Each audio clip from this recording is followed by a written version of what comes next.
텃밭 에세이 지은이 강선화 일부 텃밭의 시작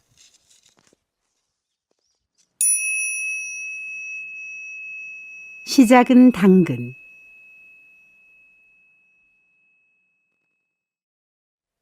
나는 나에게 묻는다. 어떻게 텃밭 생활을 시작하게 됐더라? 그럼 나는 주저없이 답한다. 시작은 당근이라고. 사람들이 묻는다. 그럼 당근을 좋아해서 텃밭 생활을 시작하게 됐나요? 나는 또 주저없이 답한다. 아니요. 당근을 싫어해서 시작하게 되었습니다.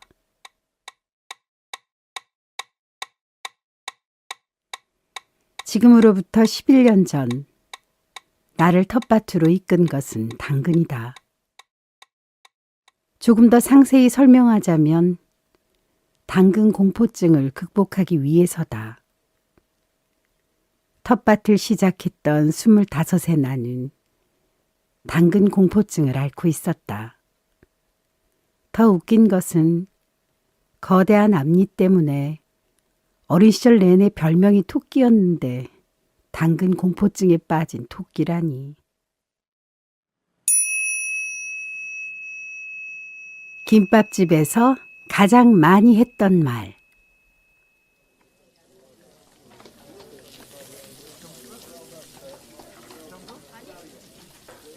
당근 공포증에 빠진 토끼는 늘 사람들에게 당근을 안 먹는 것에 대해 설명을 해야 했다.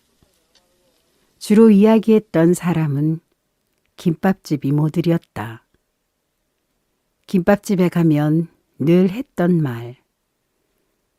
당근 빼고 김밥을 싸주실 수 있을까요? 오이가 아니라 당근이 맞냐고 물어보시는 이모님도 그냥 당근만 빼고 먹으면 안 되냐고 물었던 이모님도 있었다. 하지만 햄이나 단무지와는 달리 당근은 잘게 잘라 김밥에 들어간다는 것. 왜 김밥에 당근은 잘게 잘라서 김밥에 넣는 것일까? 나는 늘 그것이 괴로웠다.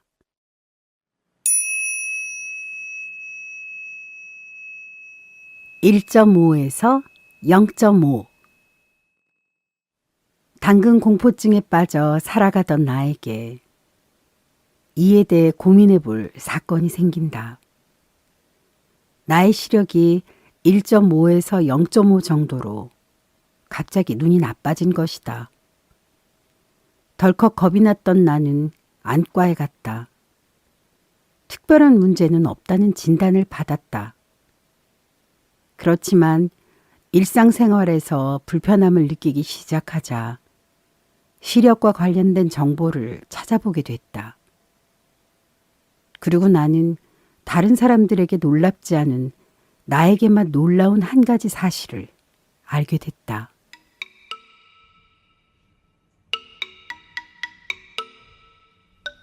세상에나, 당근이 시력에 좋다니. 나는 왜 당근이 시력에 좋다는 것을 몰랐을까? 회피적인 성향이 강했던 나는 무의식 중에 모르는 척 했던 것일까? 나는 25이 돼서야 당근이 시력에 좋다는 것을 인식했다. 그때 나는 졸업을 앞두고 있는 상태로 미래에 대한 불안감이 컸다. 동시에 건강에 대한 걱정과 쓸데없는 상상력이 맞물리며 나는 나에 대한 의문이 생겨났다. 나는 왜 당근을 못 먹게 되었던 것일까? 아니, 안 먹게 됐던 것일까? 아닌가? 못 먹은 것일까? 당근을 보기만 해도 싫고 기분이 나빠진다. 먹으면 토할 것 같은 기분이 드는데 그냥 싫은데. 그냥. 나는 그 시기에 꽤 진지하게 오랫동안 당근에 대한 생각을 했다. 그러다 어느 순간 갑자기 한 단어가 낯설게 느껴졌다. 별 생각 없이 사용하던 단어도 갑자기 낯설게 느껴지거나 그 의미가 궁금해질 때가 있다. 당근을 왜 싫어해? 라는 사람들의 물음에 그냥 싫어 라고 대답을 해왔는데 갑자기 그냥이라는 단어가 낯설게 느껴졌다. 아니, 솔직히 말하면 심기가 거슬리는 느낌이었다. 그냥이라는 단어가 나의 생각을 막고 있는 느낌이었다. 단어와는 별개로 당근은 여전히 싫다.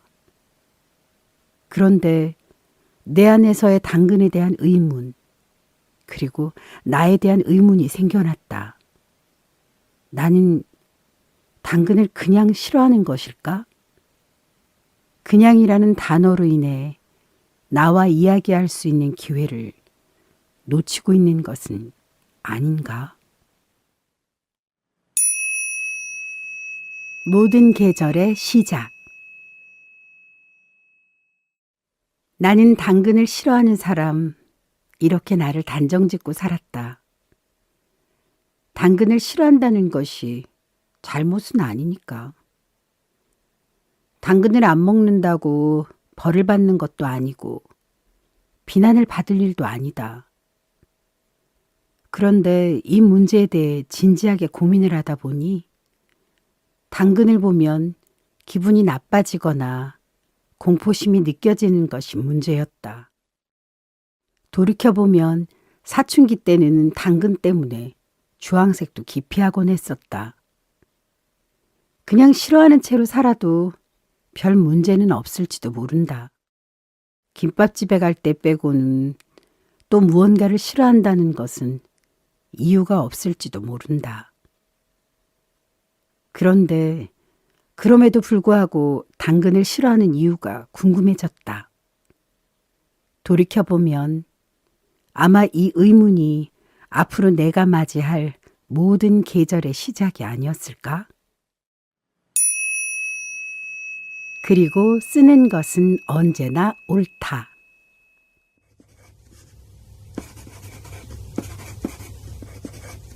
나는 생각을 종이에 적으며 정리하는 습관이 있다.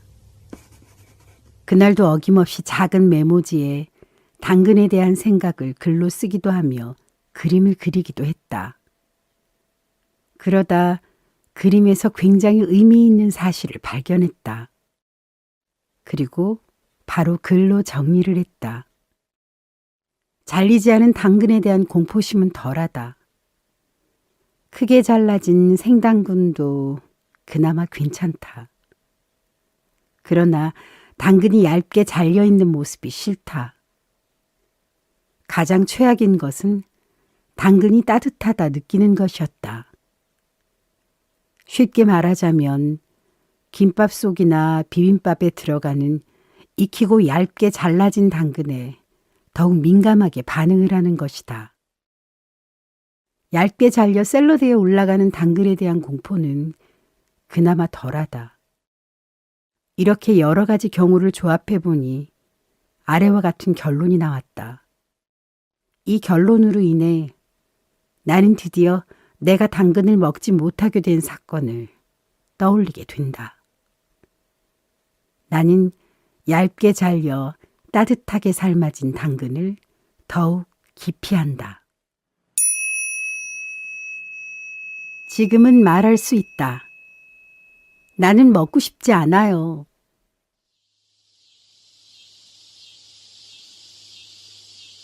열 살이던 어느 날, 설날도 아닌 날 맞이한 뜬금없는 떡국. 그리고 그 떡국 안에 들어있는 뜬금없는 당근으로부터 모든 일이 시작되었다. 우리 집에는 설날이 아닌 날에는 떡국을 먹지 않았다. 그리고 당근도 넣지 않았다. 하지만 더운 여름의 어느 날 친척집에서 마주한 떡국에는 잘게 잘린 당근이 들어있었다. 나는 그 떡국이 정말 이상하게 느꼈고 무엇보다 무언가 불편했다. 그래서 나는 그 떡국을 정말 먹고 싶지 않았다. 하지만 나는 먹고 싶지 않아요. 이 한마디를 못하는 아이였다. 친척집에서 편식이 가능했던 어린 시절 분위기가 아니었다. 심지어 맛도 없었다. 하지만 먹어야 해.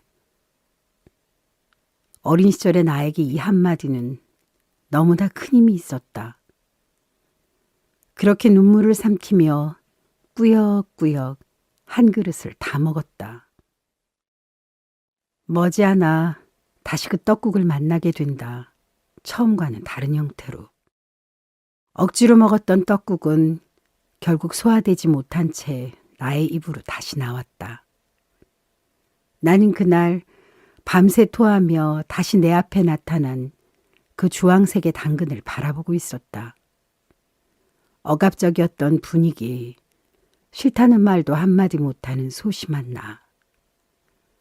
그 모든 것이 괴로움으로 쏟아져 나오던 그때를 시작으로 나의 당근 공포증이 시작되었다.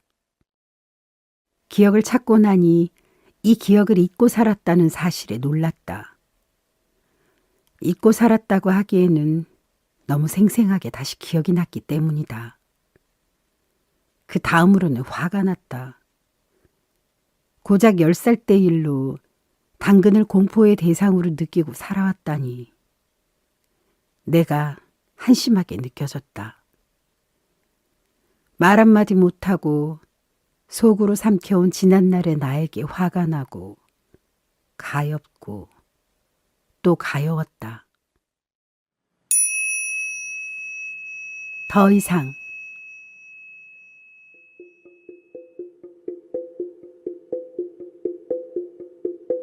이상 당근이 두려움이나 슬픔, 자책으로 기억되지 않기를. 오로지 그 마음이었다. 그래서 어떻게든 당근을 먹기 위한 방법을 찾기 시작했다. 처음의 시도는 당근을 몰래 숨겨서 먹는 것이었다. 그런데 이것이 참 문제다. 숨기려고 하면 할수록 그 잔잔한 불안감에 사로잡힌다. 다른 음식을 먹을 때도 당근이 숨어 있다는 생각을 하면 이상한 공포심까지 느껴질 정도였으니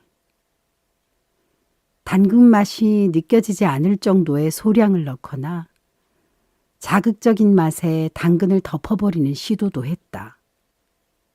그런데 당근을 숨기면 숨기려 할수록 내가 더 한심하게 느껴지곤 했다. 이렇게 먹는 것이 과연 당근을 먹는다고 할 수 있을까? 이에 대한 고민이 한참이던 그때, 다른 사람들의 모든 이야기가 당근과 연결되었던 그때, 누군가의 이야기를 들었다. 누구보다 강아지를 좋아하는 한 친구의 이야기였다.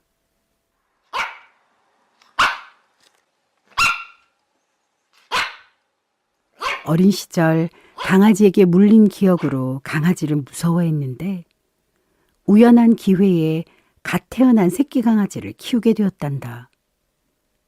처음에는 너무 작으니까 두려움이 생기지 않았고 강아지가 커가는 과정을 함께하면서 이제는 다른 강아지도 무섭지 않고 오히려 좋아하게 되었다는 이야기. 나는 정신이 번쩍 들었다. 나는 이 이야기에 완전히 빠져들었다.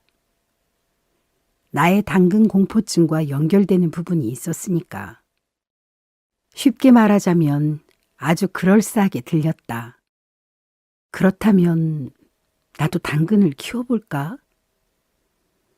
지금 생각해보면 공포증 극복을 위해 당근을 키워 먹겠다니. 그 생각이 더 공포스럽게 느껴지기도 한다. 하지만 그때의 나는 오로지 당근 공포증을 극복하겠다는 생각이 가득했다. 기다림의 이유.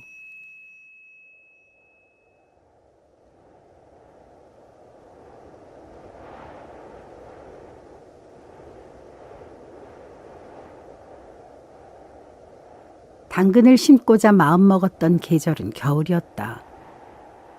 나는 내 마음대로 살아갈 수 있다고 믿고 있었다. 물론 그렇다.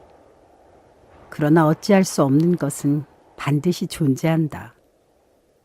자연도 그렇다. 처음에는 이것이 짜증이 났다. 당장 당근을 키워보고 싶은데 겨울이라니. 어쩔 수 없이 기다려야 하는 것이 답답했다.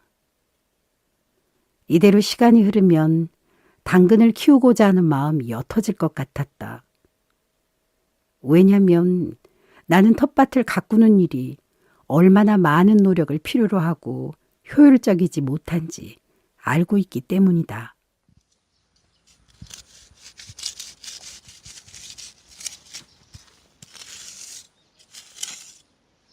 갑작스런 아빠의 죽음으로 평생 짓던 농사를 뒤로 한 채 어린 손녀들의 미래를 위해 시골을 떠난 할아버지는 항상 집의 마당에 작은 텃밭을 가꾸었다.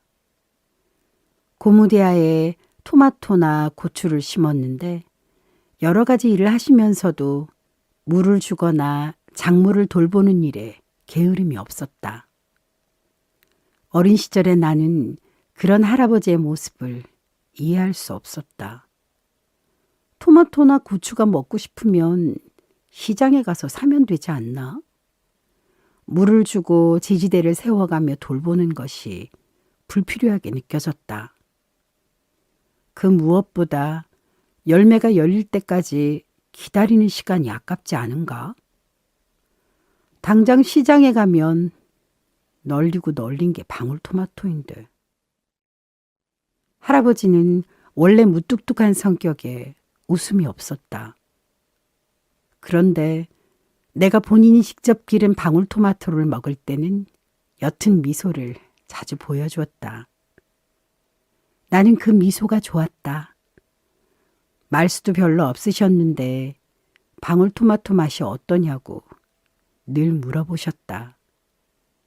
내가 어떻게 대답했는지는 기억이 나질 않는다.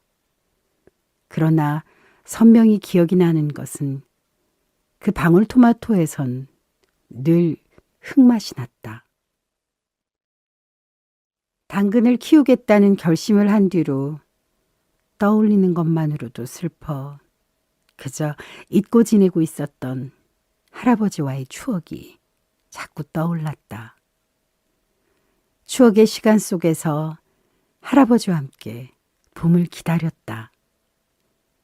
당근을 심을 수 있는 봄을 다시 한번 기다렸다.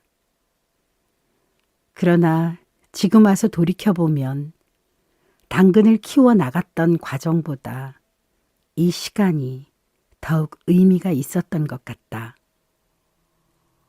그렇게 겨울이 지나고 봄이 왔다.